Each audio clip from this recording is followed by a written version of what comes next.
প্রিয় ভাইয়েরা, আপনারা জানেন এই ফরিদপুর অত্যন্ত প্রাচীন একটা জেলা, অথচ এই জেলায় যে উন্নয়ন দরকার ছিল, যে উন্নতির প্রয়োজন ছিল, আমরা সেই উন্নতি এখনো দেখতে পাইনি।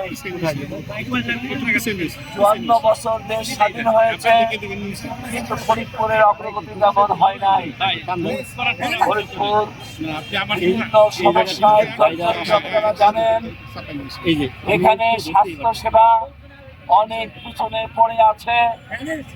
ফরিদপুর সদর হাসপাতাল, ফরিদপুর মেডিকেল কলেজ, যেটাকে 250 500 বেড কলেজ বলা হয়, এটা রোগী এবং অন্যান্য সুযোগ সুবিধা থেকে বঞ্চিত।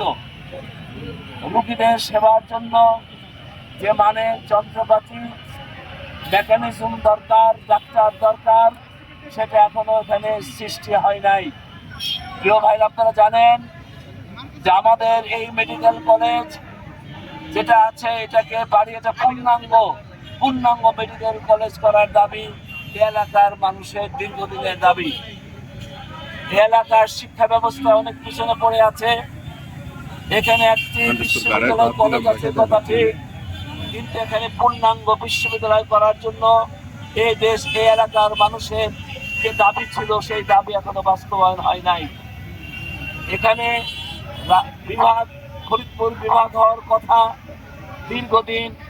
এই রাজনৈতিক চক্করে পড়ে এই বিভাগ এখনো হচ্ছে না, সিটি কর্পোরেশন হচ্ছে না, যে কারণে ফরিদপুরবাসী উন্নয়নের মুখ দেখতে পাচ্ছে না। প্রিয় ভাইয়েরা, আপনারা আরো জানেন এদেশ এই ফরিদপুর জেলা কৃষি নির্ভর জেলা, অথচ কৃষকদের কল্যাণের জন্য তেমন কিছু করা হচ্ছে না।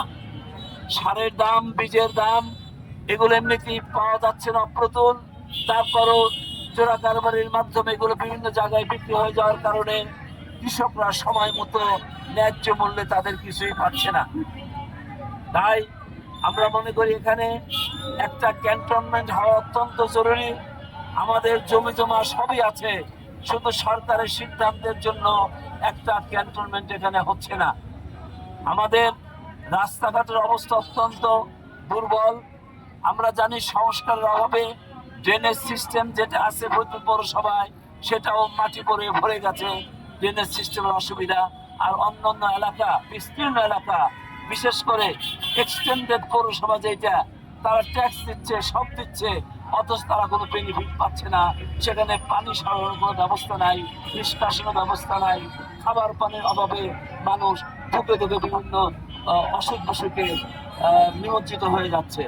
তাই আমরা চাই, আমরা যদি জনগণের সাহায্য নিয়ে, আল্লাহর সহযোগিতায় যদি ফরিদপুরের জাতীয় সংসদ নির্বাচনে পারি, অথবা দেশের কর্তৃত্ব যদি আমাদের হাতে আসে, তাহলে আমরা এই সমস্ত সমস্যাগুলো সমাধান করার জন্য খুব জোর প্রচেষ্টা চালাবো, যাতে এই সমস্যাগুলো সমাধান করে জনজীবনে স্বস্তি ফিরে আসে, মানুষ সুখে শান্তিতে বসবাস করতে পারে।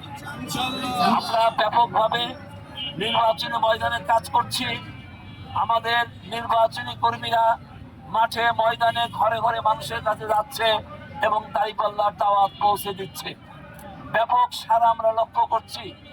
যদি পরিবেশ থাকে, যদি লেভেল প্লেইং ফিল্ড সমুন্নত থাকে, তাহলে আমরা আশা করছি এই 3 কনস্টিটিউয়েন্সির জনগণ দাঁড়িপাল্লা মার্কাকে বিপুল ভোটে ইনশাল্লাহ বিজয়ী। প্রিয় ভাইরা, এই জন্য আমাদের প্রশাসনের পক্ষ থেকে প্রশাসনকে বলবো, আপনারা আরো গণমুখী হন, গণবান্ধব হন এবং জনগণের দীর্ঘদিনের চাহিদা একটা ভালো নির্বাচন, লেভেল প্লেইং ফিল্ড যাতে থাকে, এই জন্য আমি সিভিল প্রশাসন এবং আইন শৃঙ্খলা রক্ষা বাহিনীর প্রশাসনকে অনুরোধ করব, আপনারা জনগণ যাতে ভোট নির্বিঘ্নে দিতে পারে এর সুব্যবস্থা আপনারা করবেন। যদিও কোনো এলাকা থেকে বিভিন্ন পেশি শক্তির হুমকি দামকির কথা আমরা শুনতে পাচ্ছি, আমরা সঙ্গে সঙ্গে এটা প্রশাসন নলেজে দেওয়ার চেষ্টা করছি।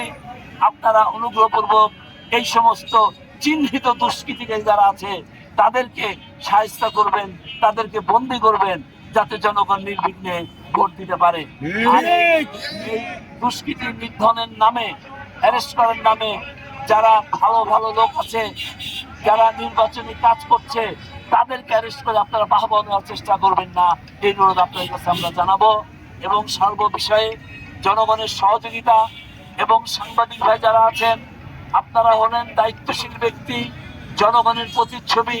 আমরা আশা করব আপনাদের কাছে আপনারা সুস্থভাবে এবং সাবলীলভাবে যেটা সঠিক সংবাদ, সেই সংবাদ পরিবেশন করে আমাদের সাংবাদিক জাতির মান সম্মান ইনশাল্লাহ আপনারা সমুন্নত রাখবেন, এই আশা আপনাদের কাছে যাচ্ছে।